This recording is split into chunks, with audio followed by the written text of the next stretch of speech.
पुढे निघालो आम्ही एका रसासाठी थांबलो आणि रसानंतर थांबल्यानंतर त्यानंतर आम्ही पुढे निघालो अजून आणि आम्ही रस पिला. त्यानंतर आम्ही पुढे गेलो थोडे, मग खूप ऊन तापायला लागलं.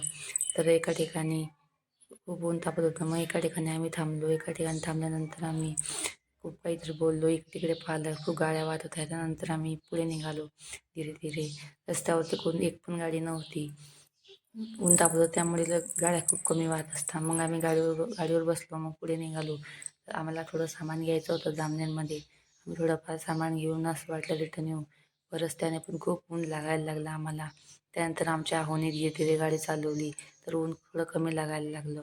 तर त्यांनी गाडी थांबवली. त्यांनी रुमाल वगैरे बांधला, चष्मा घातला आणि मग आम्ही जाण्यासाठी थोडे पुढे निघाले. त्यानंतर ते पुढे पुढे गाडी चालवत होते, मला येऊ पण देत नव्हते. म्हटलं जा तुम्ही एकटेच, मी नाही येत. चला हॅलो फ्रेंड, बाय.